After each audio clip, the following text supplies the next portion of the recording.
चलिए, ज्यादा चर्चा के साथ मधुरेंद्र लगातार हमारे साथ जुड़े हुए हैं। मधुरेंद्र, अब तक जो रुझान सामने आए हैं उसमें ये दिखाई देता है कि 101 सीटों पर ट्रंप ने बढ़त बनाई हुई है, तो वही 71 सीटों पर इस वक्त कमला हैरिस ने अपनी बढ़त बनाकर रखी है। अभी तक जो भी रुझान आ रहे हैं उसमें कौन कौन से राज्य शामिल हैं, वहां पर किससे बढ़त दिखाई दे रही है?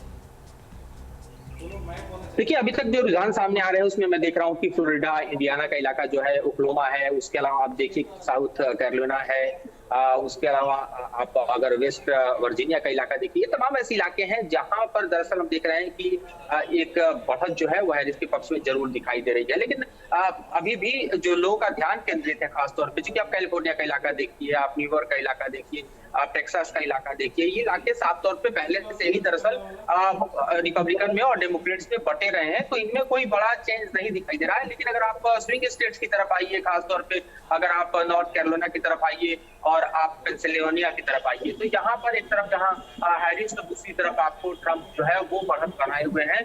और ऐसे में सबकी निगाहें अगर टिकी हुई हैं कि एरिज़ोना क्या करेगा और खासतौर पे नेवाडा क्या करेगा, तो ये अपने आप में एक बड़ा पिक्चर है जो कि अभी क्लियर होना बाकी है। और नेवाडा का पिक्चर तो सबसे आखिर में क्लियर होगा।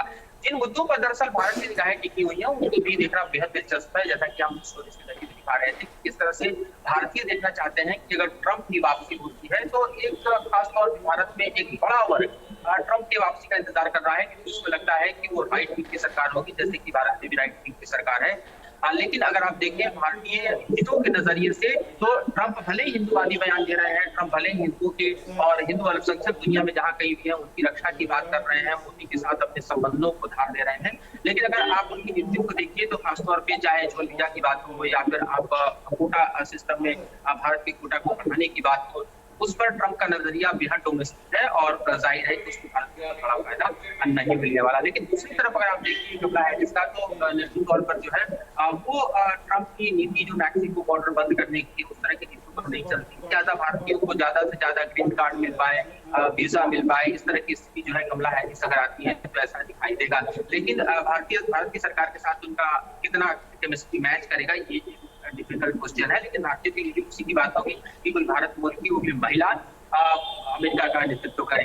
तो दोनों ही स्थितियों में दोनों कैंडिडेट्स की तरफ भारत की निगाहें अपने अपने कारण से जमी हुई है। लेकिन अगर ग्लोबल परिप्रेक्ष्य में देखें तो ये भी दिखना बेहद दिलचस्प होगा कि दुनिया में इस वक्त दो एक्टिव वॉर जोन है, और दोनों एक्टिव वॉर जोन ट्रंप के समय नहीं बल्कि बाइडेन के समय ओपन हुए हैं। तो ऐसा माना जा रहा है कि कमला हैरिस अगर आती है तो जाहिर है कि वॉर जोन कंटिन्यू करेंगे, ये और ज्यादा फ्लेम कर सकते हैं, यहाँ पर और ज्यादा अमेरिका अपनी ताकत को झूठ सकता है और जाहिर तौर पर दौर भड़क सकता है। लेकिन अगर ट्रंप आते हैं तो ट्रंप की नीतियों पर नहीं जाते कि इस दौरान जो है वो अमेरिका को बनाए रखना है। जिस तरह से हमने देखा कि वो चीन के साथ कंफ्लिक्ट जोन में तो गए पर वॉर जोन में नहीं गए। हमने देखा कि किस तरह से अफगानिस्तान से उन्होंने अमेरिकी सेना को अचानक ही समेट लिया, और खासतौर पर देखा गया कि किसी नए वॉर जोन को एक्टिव ट्रंप ने नहीं किया। तो ग्लोबल परिप्रेक्ष्य में देखना बेहद दिलचस्प होगा कि क्या होता है। खासतौर पर इकोनॉमिक परिप्रेक्ष्य में आप देखें तो ये भी बहुत समझना जरूरी है कि ट्रंप आते हैं तो हो सकता है कि डॉलर का रेट बढ़े, गोल्ड प्राइसेस और ज्यादा बढ़े। लेकिन अगर कमला हैरिस आती है तो इस तरह की स्थितियां नहीं पैदा होंगी, क्योंकि खासतौर पे उनकी पार्टी का जो एक तरह से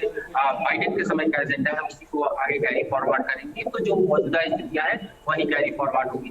तो ये तमाम ऐसे इश्यूज हैं जिसको देखते हुए हम देखें तो भारत में भी और अंतर्राष्ट्रीय परिप्रेक्ष्य में भी इस चुनाव पर सबकी निगाहें टिकी हुई है। तो कि कौन आता है उसके क्या परिणाम हो सकते हैं। बिल्कुल, अमेरिका का नया बॉस कौन होगा, ये एक बड़ा सवाल इस वक्त बना हुआ है। देखिए, लगातार जो रुझान सामने आ रहे हैं वो भी हम आपको दिखा रहे हैं। यहाँ पर जो वोटों का प्रतिशत है वो भी लगातार हम आपको दिखा रहे हैं कि आखिर किसे कितना वोट मिला है। तो देखिए, ट्रंप की तरफ से अब तक 53% वोट प्राप्त किए गए हैं, तो वहीं कमला हैरिस को 45% वोट मिला है। अभी कई राज्यों में वोटों की गिनती जारी है। धीरे धीरे जैसे जैसे वोटों की गिनती पूरी हो रही है वैसे वैसे तस्वीर साफ हो रही है। लेकिन अभी भी जो फाइनल नतीजे हैं वो आने में थोड़ा सा समय सकता है। राज्यों के अनुसार भी हम आपको बता चुके हैं कि आखिर किस राज्य में किसे बढ़त मिली हुई है। ट्रंप को अब तक 53% वोट जो है वो मिला हुआ है। न्यूज नेशन अब व्हाट्सएप पर खबरों की ताजा अपडेट के लिए न्यूज नेशन के इस QR कोड को स्कैन करें।